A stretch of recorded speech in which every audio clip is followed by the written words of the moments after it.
Devotees and friends, let us begin with this stotra. Om Purnamada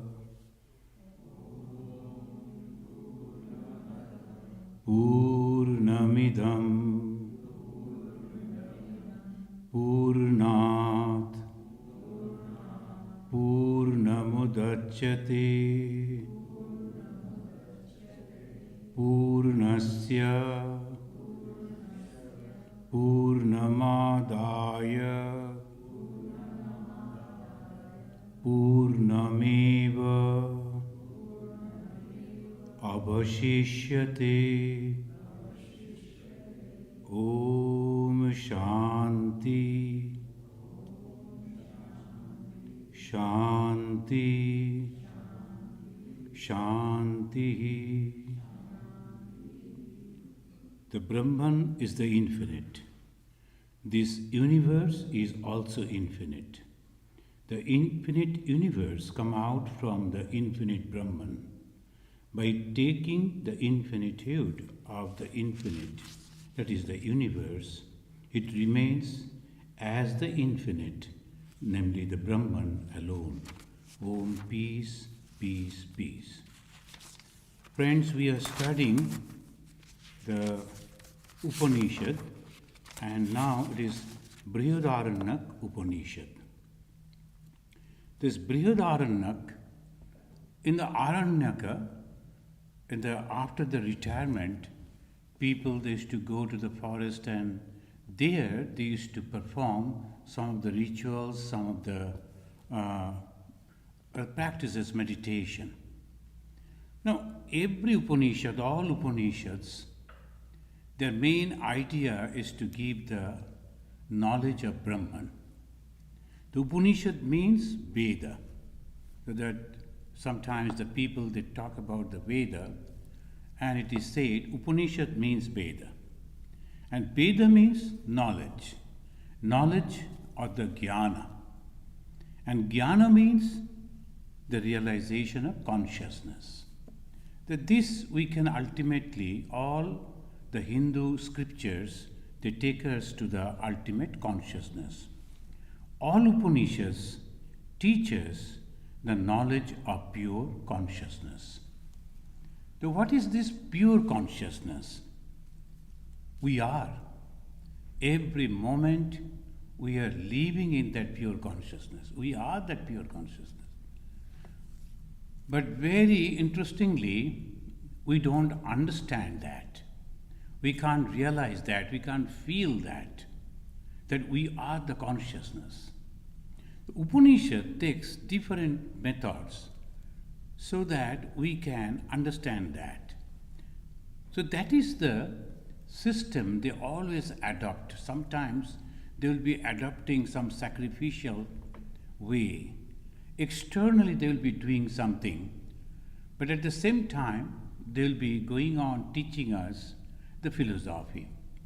So here the Upanishad is telling that beyond the relativity of the knower and the known, that is the Jnata and the Jnaya, there is the ultimate Jnana, Jnata and Jnaya. These are the three. What is the Jnana? The system, the knowledge.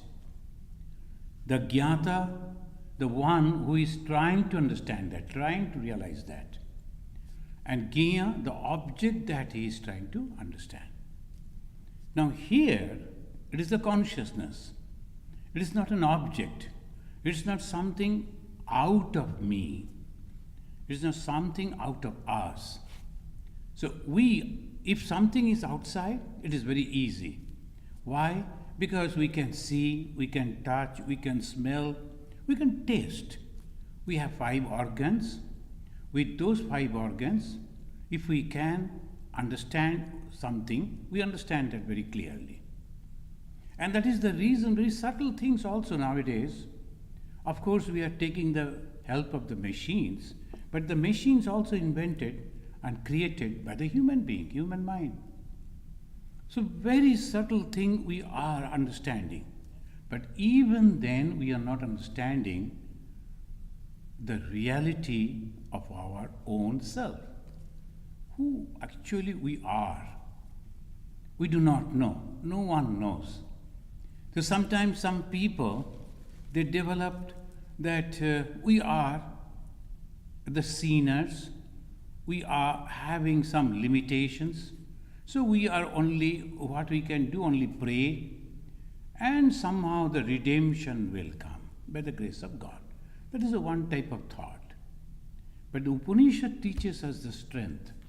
That's why Swami Vivekananda said, the more I grow, the more it manifests to me that everything lies in manliness. And Upanishad teaches only strength, strength and strength. Shakti, the power. What is that power? Knowledge. The moment I have the knowledge, I am powerful. I am very strong. I won't feel that someone wrote to me that something has happened and I am going to check to the doctor tomorrow. Please help me, because pray to God so that the bad things never happens to me, like that. Why? We don't know actually what has happened and what is going to happen. And that's why we are so weak. Even the powerful person, he is also weak because there is so many things that he doesn't know. But suppose we know, then there is no problem at all. What we know? That in the Bhagavad Gita, 2nd chapter, the Sri Krishna is giving the complete definition of the Atman. Na jayate mriyate bakadachin nayam bhutva bhavita vana bhuya. In a beautiful way, in a poetical way, he is explaining. It never takes birth. But I am that? Yes. But how come that I have taken birth? Again, how can I be that? That is the unique question, and we have to understand the truth of it. Here, the philosophers, they divide. Here they say, yes, we have taken birth because we had desire, because we have committed sin, the original sin, and all those different conceptions they will develop to satisfy, to give the answer to this question. But the Vedanta will take you to a wonderful place where they say, you are not born at all. You are imagining, you are only thinking. So now, if someone says that I am a sinner, if someone says that you have desire, if someone says that that is the reason you have taken birth, we can understand that. But when they say you are not born at all, you are imagining only, it's so difficult to understand that. Very difficult. And most of the time we will say, no, this is just a hypocrisy that you are telling. It's not possible. Even the young Narendra, he was telling Bhagavan Sri Ramakrishna, when he asked him to read a particular book on the knowledge, he said, no, I won't. Because that is going against the God's will. It says that I am God, I cannot be, I am so weak. I do not know so many things. So that is natural. And that is the reason the Upanishad takes a different type of methods to bring home the truth that you are that divine. Here in the Brhadaranyaka, we find a very peculiar way, sacrifice, and that too a horse sacrifice. And in the beginning itself, it says the horse has to be sacrificed, and only the kings could do it, because the horse was very rarity in India. So obviously it was very costly. Only kings could do it. But what the other people should do? And if you are sacrificing a horse, then you will get a lot of blessings and you will go to Brahmaloka or maybe to great other lokas. So this is the way the people used to think. Now the Rishi is taking that opportunity to explain. It says, now let us begin with this Gyan, Jnata and Gya. What is the Jnana? The knowledge. What is that knowledge? Knowledge of oneness. This is the Jnana. And this knowledge we are applying. Who is applying? I am applying. The moment I say I am applying, so I am a duality. So I am utilizing that. And I like to know one, but I am separating myself. Think of it as a very difficult situation. So Gyan, Jnata and the Gya, the object. What is the object? Oneness. What is the knowledge, the power, the method? Now we are utilizing the method that is within my capacity. What is in my capacity? I can see, I can touch, I can taste, I can smell. These are all within my capacity. So utilizing those things, I will go to a knowledge which is nothing but me, and everything is the same. It is a oneness. Now, when we start meditation, what we do? We sit and we start praying, "Oh God, make my mind calm. No disturbances should come." That's why we say Shanti, Shanti, Shanti. The disturbances from the nature, the difficulties, disturbances from the fellow being, and also from myself, my body and mind. So please bless me. So I am praying to God. It's a duality.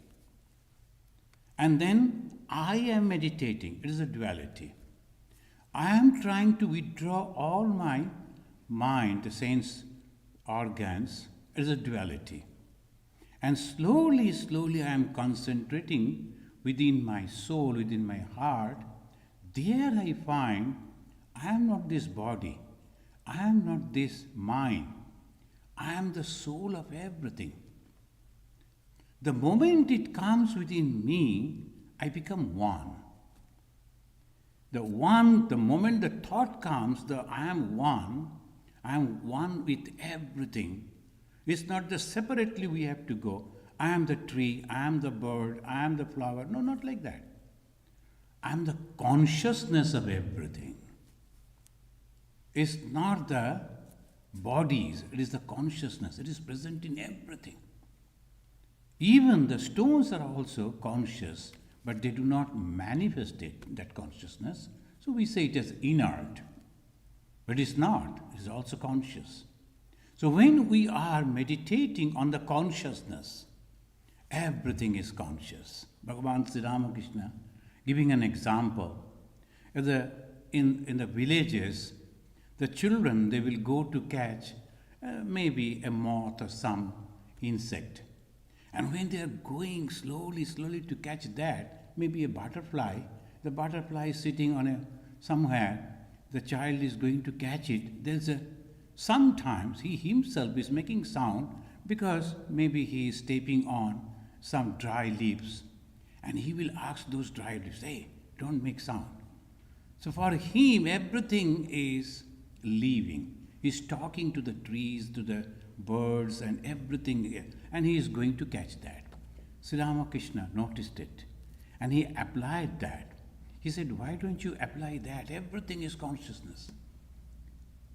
That consciousness which I am, the consciousness that I see, everything is that consciousness.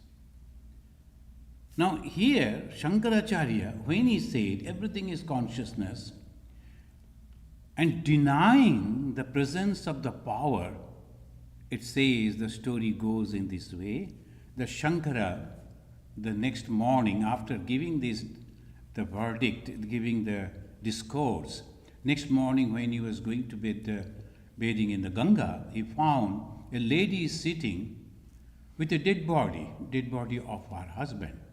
Then obviously, the Shankara told, "Lady, can you please remove the dead body? You know that I don't know. Now they have broken and made all big things. In the Kashi, the Benares has changed a lot. But it was very famous for the narrow lanes. And the lady was sitting on that, and it is impossible to cross unless the body is removed to one side. Then she told, why don't you ask the dead body to move? I cannot do it. The Shankara told, how a dead body can move? Then her answer was, argument, but last night you were giving the talk, everything is consciousness. That means power is also there. Without the power, the consciousness cannot work. So that is another debate. So from there, Shankara started accepting the presence of the power. What is that power? Power of the consciousness. Friends, we have to be very particular to understand, if pure consciousness is there, then there is no creation, there is no activity. Pure consciousness. The consciousness must be added with some power, and that is desire. Otherwise, nothing can happen. And that they realized. So they say, Parama Brahma. Parama means supreme Brahman, desire free. No action at all. Nothing is there. In the Upanishad, here also we'll find, always, every Upanishad they mention like that. In the beginning there was nothing. And that way they begin. There was nothing at all. There was only the death. As if death means annihilation, nothing is there. So that way they are explaining. But here they say Gyan, Jnata and Gya. So pure consciousness is the ultimate reality. We all beings are identical with pure consciousness. All beings are identical with pure consciousness. That's why Swami Vivekananda said, it is a sin to call a man sinner. It is a sin to call a man so. So yesterday the one lady came. You know that many of you can please come and attend that Saturday lectures. We invite different religious leaders to come and explain. Yesterday one lady came and she was giving a beautiful talk on the Catholicism and the resurrection of the Jesus. On the basis of that idea, whole Catholicism, whole Christianity. The beautiful talk. It must be in the YouTube. So if you please come, then they also get the inspiration. It is in the city. Obviously, you can come, it won't take much time. From 4 to 5 every Saturday. Now, there she was telling, when I asked her, where from the conception of sin came. And she told much afterwards. That is true. Because when we think about the sin, we are the sinners, we can reach nowhere. The Jesus is telling, the kingdom of God is within you. That means the purity. Again, very clearly he said, blessed are those who are pure in heart, for they shall see God. That means the potentiality is there. A person can become pure and can see God as Jesus saw the God. Same way. Then how come that we are sinners? We have to go through somebody. Who is explaining like this? Well, here Vedanta says that you are that pure consciousness. Now, is it a hypothesis? Just thinking in that way? Well, no. It has a pramana. It has been proved. Now, friends, as because you are interested in Vedanta, the Vedanta always accepting after proving it. And how we can prove it? And it says that the Vedanta Paribhasha, there is a book, that will teach you how to analyze a thing. I am not going to that details. Here, the Dharmaraja, he has listed the 6. Some schools, they accept 4 also. And here the Dharmaraja is accepting 6 methods to prove a thing. What first is Pratyaksha. Pratyaksha is perception. This is direct knowledge. We are here sitting in the shrine of the Vedanta Society of Chicago. Now you go somewhere, and when they talk about the Vivekananda Vedanta Society of Chicago, you say, yeah, I was there. I know the campus, I entered through this is, in the left hand it is there, right hand it is there, this type of things are there. So you are a already realized soul in that sense. So whatever you say, people can accept it. Why? Because you have seen it through your eyes, you have heard through your ear, you have touched through your hand, you have tasted, and like that 5 perception is there. So pratyaksha. But Vedanta will say, even the pratyaksha may be not correct. When I see, suppose my glasses are not perfect, I cannot see perfectly. And when I am looking at a thing through a glass, if it is tainted, suppose it is a black glass, I won't see clearly because it will be dark. So whatever the color I am having, so even my eye is not correct. When I see, it may not be correct. When I am touching in the dark night inside the room, I may feel something, oh, this is a glass. No, it may not be. It may be a bottle, a glass bottle.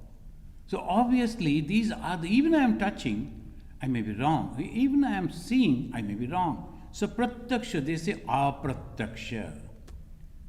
Apratyaksha anubhuti, ultimately. But you can prove in this way directly, direct perception. Then anumana. Anumana means inference.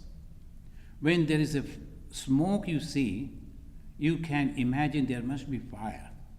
And if it is a fire, there must be somehow the relation with the human being, because the human being only brings that fire. Sometimes in the jungle also, automatically, when the rubbing of the 2 trees, it creates fire. But the smoke means fire. When you see the fire, there must be smoke. Inference.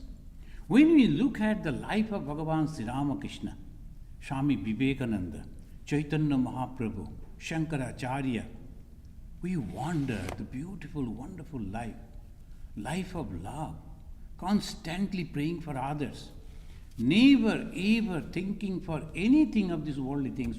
People are mad to get something of this world, but they say no, it is not necessary. So we can anumana, we can infer there must be something that they got much, much better than this. Anumana. Then upamana, a comparing. When you are comparing, that by that way also you can understand. Then shabda. Shabda means verbal testimony. When a person whom you believe, you know, we go to a doctor and he says that you should take this medicine, we accept it. Why? Shabda. The doctor, we believe, he is a person who knows what he says, what he is doing. And suppose he is just pretending to be a doctor, but he is not really, then what will happen? So that we go to those people, those who have already realized God, and we can understand that they have realized God because the life is completely different. So that way also we can prove Shabda. Then Arthapatti, postulation, assumption, and Anupalabdhi, apprehension. These are the 6 systems of understanding. Pratyaksha, Anumana, Upamana, Shabda, Arthapatti, Anupalabdhi. Sometimes this last 2, Arthapatti and Anupalabdhi, the Vedanta school, they don't accept. They take only the 4.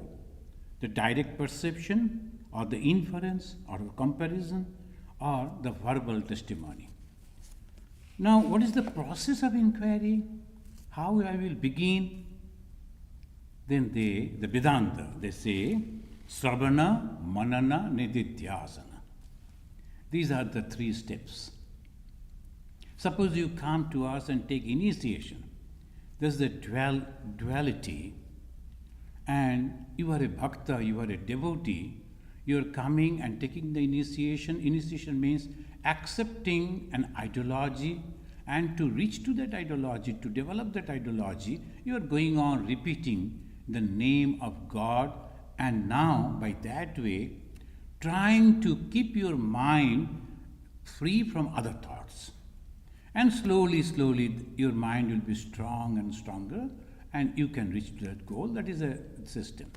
Then you are doing the puja also, ceremonial and then personal, like this you can do. There are some processes. But what about the knowledge? So Hindus, they give so many options. One is the duality, so they have this type of options. And those who don't like to do that, they believe in the knowledge only, the path of knowledge. What they will do? Only 3 steps. First, they have to go and listen from the Guru, Sravana, or you may study. Some scholars, they translate this Sravana as a study. If you study, but always they say it's a Guru Parampara. You have to go and listen from a person who has practiced this in his own life, realized the truth. If you go to him and learn, it is much better. As you always go to a physicist to learn physics. And same way, a mathematician to learn mathematics.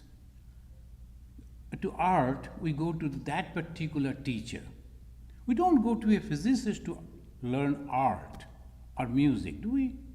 The same way, the one who has developed or realized, so we go to, and then you'll be saying Sravana. That means only you listen.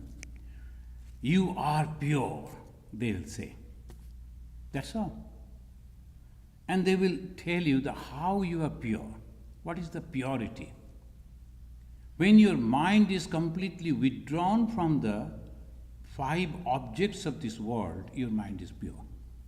We are always confused about the purity and impurity. We always think that purity means bathing in the holy water and all. Of course that is, if psychologically we feel.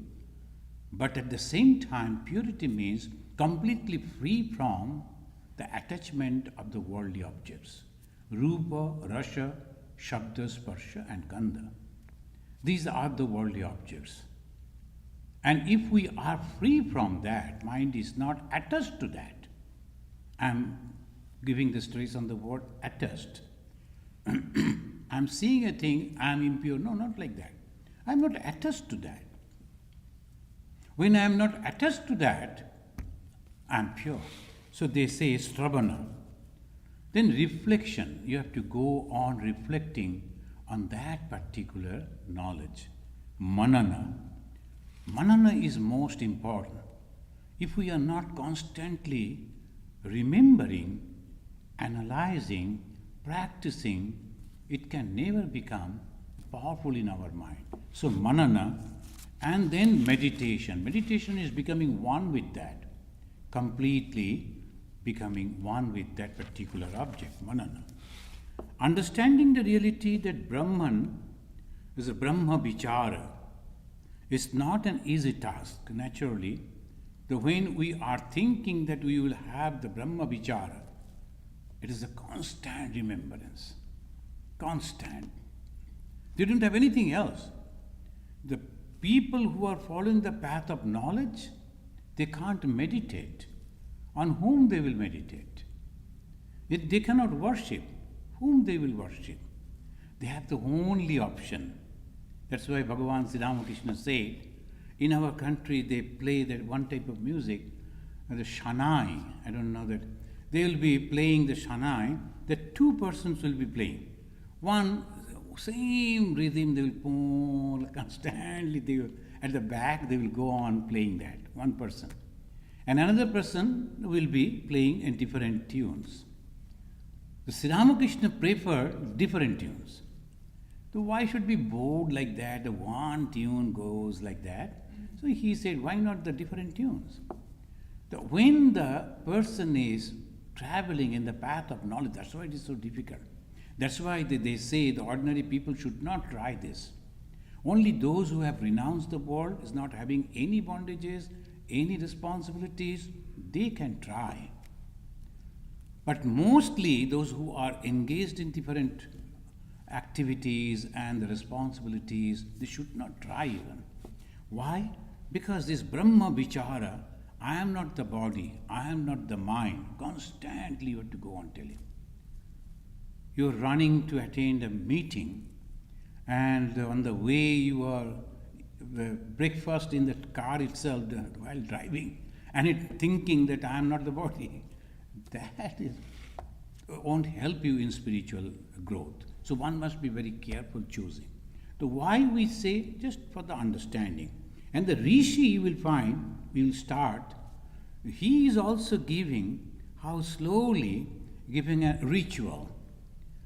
And at the same time, with the ritual, with the performances, he thinks meditate in this way also.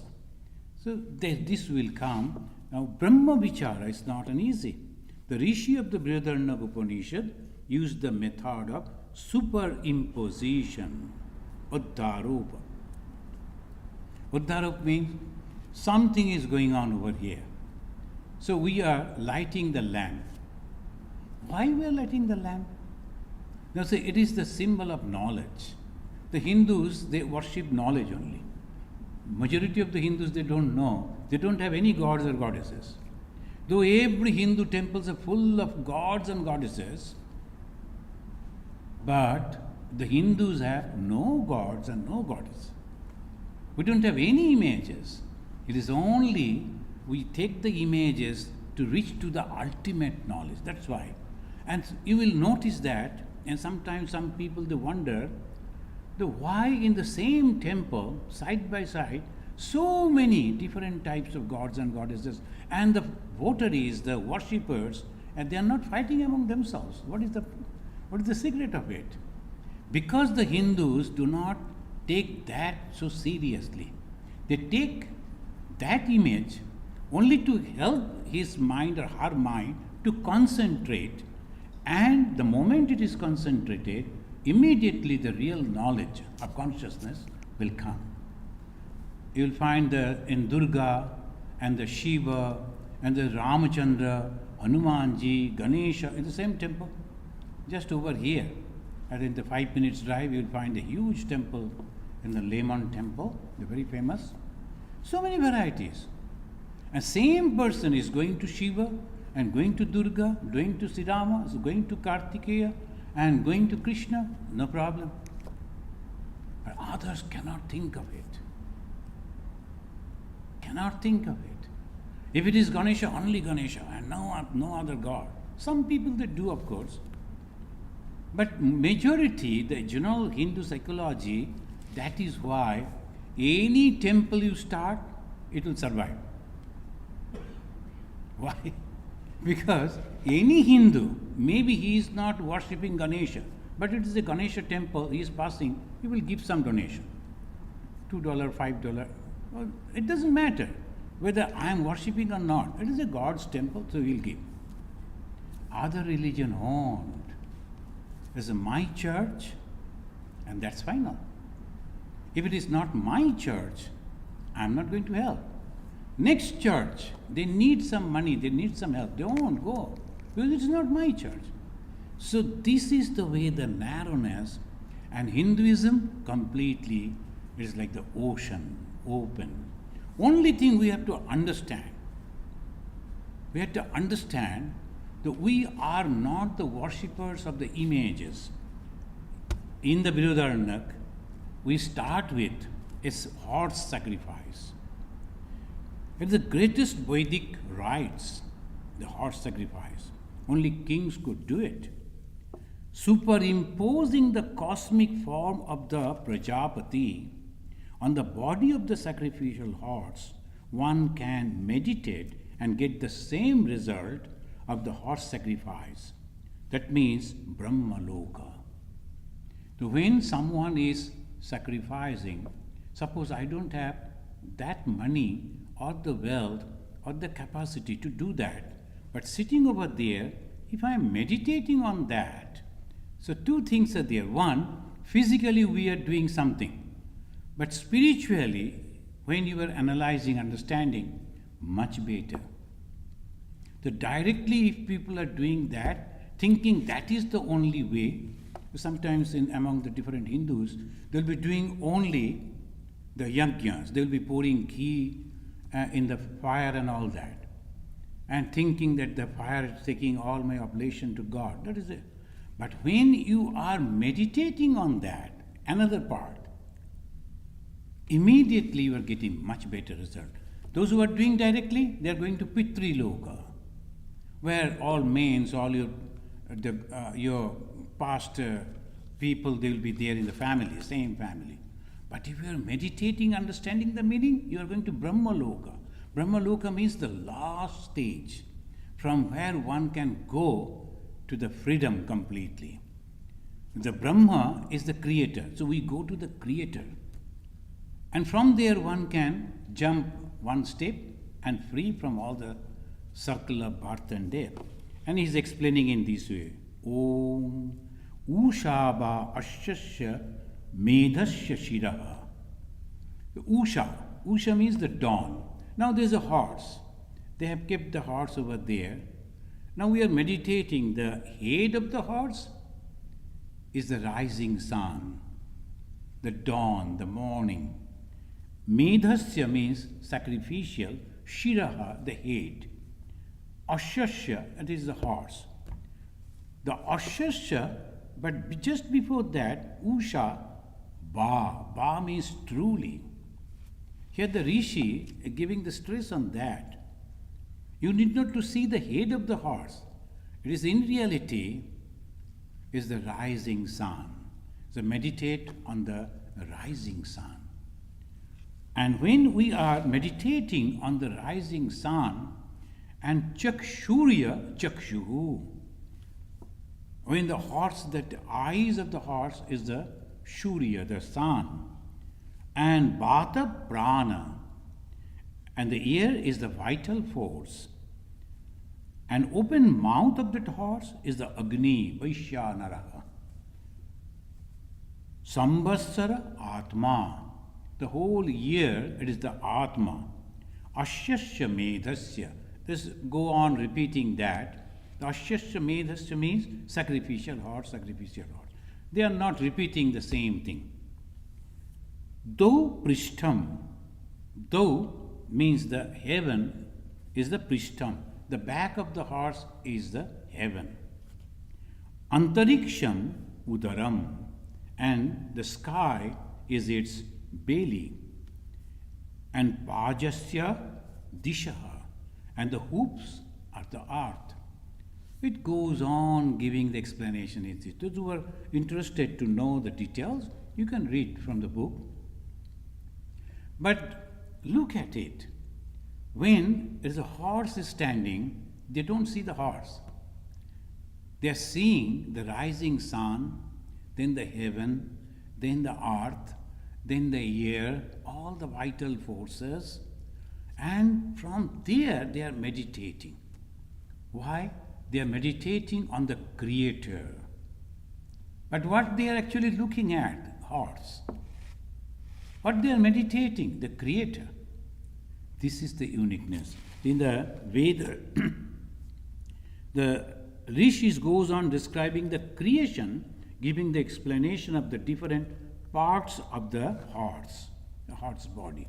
Why horse? Because in those days, it was a rarity. We can understand in the India there was no horses. From the Middle East it used to come, and that was very, very rare. Only, and when we are talking the time, it is a Vedic time. So obviously it is very difficult to acquire a horse. Only some rich people could, and only kings could do that. So when they are doing it, so that horse, they are utilizing that and giving the example. Don't look at the horse. See this thing, meditate on this thing. Rising sun, you are meditating. You are meditating on the sun. The eyes that you see, it is not the eyes. It is the sun and the moon. Meditate on that. So this way they are taking our mind. The Hinduism always, there is a karma kanda and a jnana kanda. In the evening if you come, you will find we are doing the arati with the 5 things. Fire, then the lamp actually we are showing, then the water, and then there will be a cloth, small piece of cloth, there will be showing like this, and there will be a flower, and also a fan. Why 5 things? And Hindus sometimes they take it, this is the ritual. You must have to do it. All Hindu temples will do it. Maybe someone is showing 100 lamps, someone is showing 1 lamp. It doesn't matter, it's the Agni. So what are the things that we see all around? Only 5 tattvas. What are the tattvas? Fire, air, water, and what is that? The space. Panchatattva, Vayu. So this is the 5 way we are. And except that, nothing is there. The Agni, Jala, Prithvi, Vayu, and the space. These are the 5 things. And it's 5 things when, except that, nothing is there. Who has given it? God. What we are offering to God? His own thing. I don't have anything else. I have also made up that same God. So I am showing the God with my love, with my devotion, that this 5 thing. This is Hinduism. The mostly symbolic. So much of symbolism they have utilized. So that people will not forget and they will be attached to that when they are performing. If you give a talk or write a book on that, most of the people won't follow that. But if you utilize that in their day-to-day life, in the morning and the evening you should do like this, and then when they are accustomed, explain to them why you are doing this. It is not the fire. Fire is not important. Agni tattva. It is that way only you have to see. So when you are meditating on those 5 objects. So this is the way it goes. The karma kanda, the horse sacrifice, and the jnana kanda, imagining the horse and forgetting the horse and imagining the creator.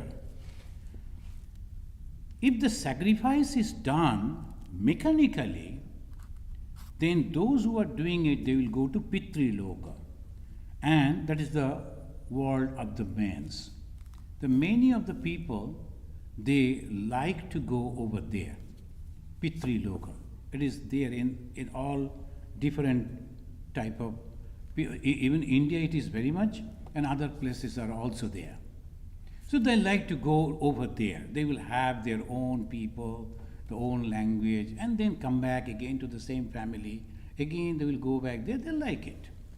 Someone has written to me, why Bhagavan Sri Ramakrishna asked us to become God? Why not a tree? I like to be a tree. The next life, I like to be a tree. And go ahead, no problem. Who asked you not to do? But be a fruit-bearing tree. That will be useful. And these type of thoughts are there. So they don't understand bondage and liberation. For them, this is not. Now the study that we are doing, it is not for that. That is why you'll find when we are discussing the highest philosophy in Vedanta society, very few people are interested.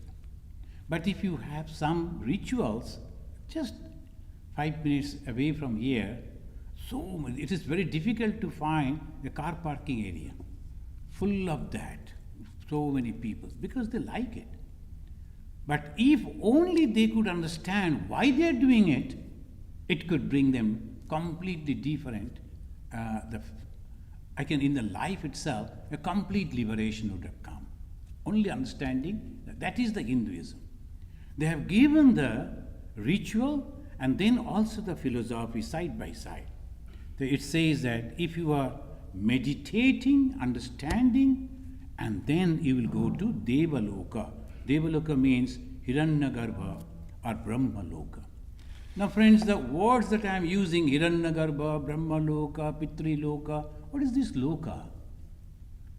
Suppose you like music, songs. Wherever you go, you will find some people who loves music. And you will be friendly with them. And you will join their association. And you will be in that company. Don't you do that? We do that.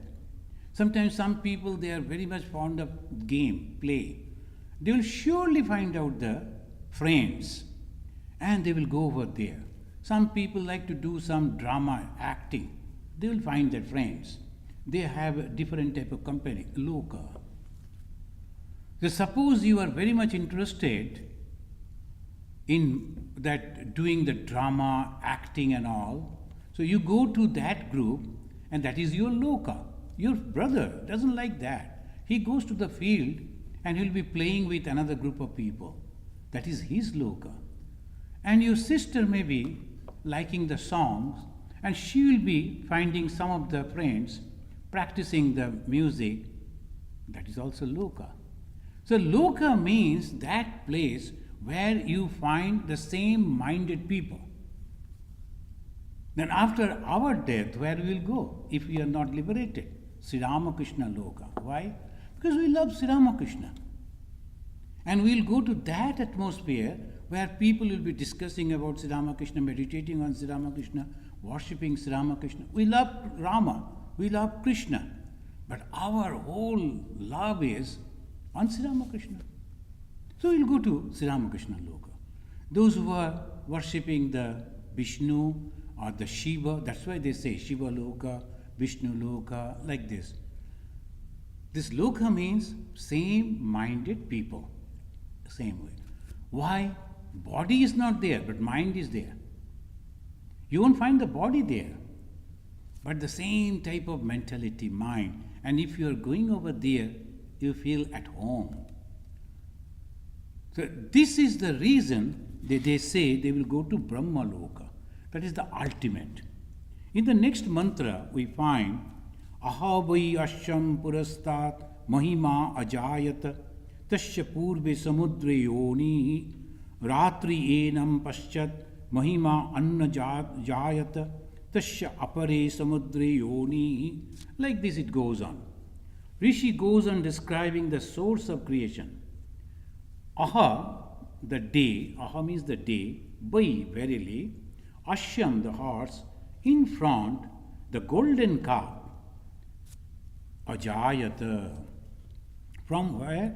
Tasya Purve Samudre, where from the sun is rising to the east. Purve Samudre. From, as if from the ocean the sun is coming up. As if. It is not in reality, but as if it is coming up from the eastern ocean. So they are indicating to the eastern ocean, is saying this sun that you are meditating, and it is the head of the horse, it is coming up from the eastern ocean. In India, if you notice that we have in almost the three sides the oceans. The Arab Sagar is there and two big oceans. So the eastern ocean, so they are indicating the sun is rising from the east. So that is main. And they are comparing as if the vessel is kept in front of the horse. Ritual, when the horse is standing in front of the horse, there should be a golden vessel. Maybe the horse will drink water from that. Maybe some food will be offered for the horse to eat. The golden vessel. So they say golden vessel, it is bright, and that is the sun, and it is coming from the east. So this way, they are constantly taking your mind for meditation to this. And at the back, that is different, western ocean, because it goes down over there. And it says in the Upanishad, Samutpadya Bhutani Drabanti Asmin, where from all this comes? From the ocean. They say, because the ocean is almost everywhere, the Indian people, they always talk about the ocean, churning of the ocean. Samudra Manthan, or churning of the ocean. Actually, it is the unfathomable and very vast something. And if you say, meditate on something which is very vast, unfathomable, immediately the image of ocean will come in your mind. Those who have gone in the ocean, nowadays a cruise have become very cheap, so people are mostly going there. So I was in Andaman so many times I had to go by ship. I know what is this ocean, the Bangapa Mahasagar. The moment you are leaving, after some few hours, you don't see anything except water. And sometimes we wonder how we will reach. Because nothing is there. Nobody, no police or anything to ask any help. No 911. So where we will reach? 911 will be confused where you are. Location, no location at all. So in the Samudra, it is so vast. In the beginning it is so the Samudra. For one day, the second day, only water. Third day, it is only water. Fourth day, it is only water. And then people will go on asking the officers, when you are going to reach, when you are going to reach. So reach the soul, because we are habituated to see the forms and the names, sound and the taste. In Samudra, it is nothing is there. So they say, Samudra means the infinite Brahman. The infinite Brahman, the indication that from there everything is coming. Ocean symbolizes the Supreme Being, Paramatma, from where everything is created, sustained, and again dissolved. And the other day, one Mataji, she was talking with me, she gave a beautiful example. And she was telling the water in the ocean. And from there it vaporized. It becomes the cloud. You cannot say the cloud water, but cloud is containing the water. Then after some time, again, as a rain that is falling and going to ultimately to the ocean. So the ocean, from the ocean, the rain and the cloud, everything is created, sustained, and ultimately dissolved in the ocean. Same way, from the Paramatma, that's why in the Upanishad, they always try to give the description of the ocean, it is Paramatma. Why? Because from the Paramatma, you cannot fathom how much deep it is. You cannot see how far it is, just in conception of the vastness. And there, from there we are created, sustained, and again we are going and dissolving into that. The rainwater, a single drop, Swami Vivekananda is giving the example, when it is falling, it is crying and saying, oh, I am going to lose my individuality. What is that individuality? Individuality of a rainwater, the drop. The moment it falls in the ocean, what it becomes? Ocean itself. Similarly, we, the all individual being, we are thinking, oh, I am going to lose my individuality. What is that individuality? Consciousness. It is the consciousness that you are going to merge. What is liberation? What is mukti? It's nothing but going back to the consciousness. And you become that consciousness again. The friends, I'll just read a few lines from the second section, and it says, Noi beha kinchana agre asit. In the beginning there was nothing whatsoever in the universe of name and form. See, here the horse, and the horse they are going to sacrifice, so they are worshipping, and the Rishi says, don't look at the hoof, think that it is the earth. Don't look at the head of the horse, think that it is the rising sun. Like that, he is taking our mind. In the second chapter itself, he says, Naibeha kinchana agre. In the beginning, there was nothing whatsoever. Yesterday, only one young gentleman, he was asking, in my first birth, I didn't do any work. So how the karmaphala will come? And that was my question also. When I joined as a monastic, that was my first question to a Swami. And I asked, in my first birth, I said, Even if you are going on far like that, but there is no fast at all. There all the time repetition. No one knows when this world or the universe was created. So Swami Vivekananda, very boldly he says, Hindus are bold enough to say we do not know. But it's the eternal creation. We don't know when it was created. So obviously, for every creation, we are taking birth. And we are gathering different type of our effect, karma phala. And accordingly, again in the next, we are going and taking birth. Again, we are collecting some karma phala. It goes on like this. As the young lady, she is very fond of becoming a tree. Next life, God forbid, now she is very young, not understanding. So, she is, suppose one become a tree, then what will happen? So this is a complete suffering. And afterwards only the realization will come. Enough is enough. So many times, so many varieties of life we have taken. So let me go back to the source. That happened to the Gautama, the prince. And then when he truly realized, he became the Buddha. The Gautama became the Buddha, understanding this. Mrittuna eva idam abritam asit. There was only universe covered by death alone. Why they say death alone? Because actually nothing was there. So Nasadya Shuktam, there is another Suktam is there as a poem we can say, that describes nothing was there. And from nothing everything has come. How? Thought only.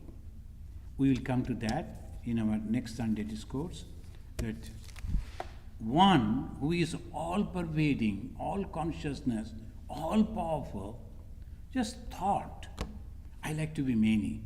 Immediately everything became. But the problem is, he became many, then why we are suffering? That someone asked Bhagavan Sri Ramakrishna. He was telling, it is his play, he became many, then why we are suffering? Sri Ramakrishna immediately replied, who are you? You are that. Because he created himself as a man, as a woman, as this, as that. Everything that is it is his.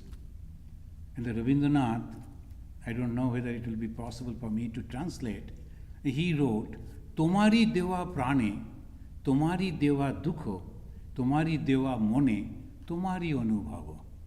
It is the soul, it is your heart. And you have given the misery. And it is your mind which is suffering. It is all you. So when we understand this, we become completely free from duality and become one. Thank you, friends. And if the questions are there. There are some couple of questions. Gaurav is asking, as per Swami Vivekananda quote, out of purity and silence comes the word of power. What is the inner meaning of this quotation? Purity and silence. Yes. That purity, as I was telling, the purity means there is no desire. And when there is no desire, the people become quiet, calm. About what he will speak. That is why Swami Vivekananda, he is mentioning the purity that we have to again and again remember, because our conception of purity means bathing properly with a nice soap, wearing a nice cloth. That is the purity. It is not. The freshness, that is okay. But the purity means no desire at all in the mind for the worldly objects. And when that happens, one becomes calm, quiet. That he is telling. Thank you. Rishikesh is asking, are the Upanishads in general, do they talk about dualistic or non-dualistic? Completely non-dualistic. But sometimes some of the Upanishads, they begin with the duality, as we are explaining, and they take the mind to the non-dual. Okay then. I'm hurrying because I have to go and attend a meeting, the Parliament of Religions. That will be in the August, 14th to 18th August, there will be Parliament of Religion in our Chicago. So there's a board meeting, the final board meeting. They have started from 11 o'clock. I told that I will join from 2 o'clock. Today and tomorrow to finalize. It will be the wonderful show. If you want, you can become a member by purchasing a ticket, or one day you can go purchase and just walk through. That can do that. There will be different type of varieties of programs, cultural and also the spiritual, like that. And we will be having two programs, one from Vedanta Society Chicago, one from Vedanta Society Toronto. So we'll be inviting you to come and attend that too. Swamis are coming, and the dignitaries also will speak on that. So let us say Shanti 3 times and we complete. Om Shanti. Shanti. Shanti. Harihi Om. Tat Sat.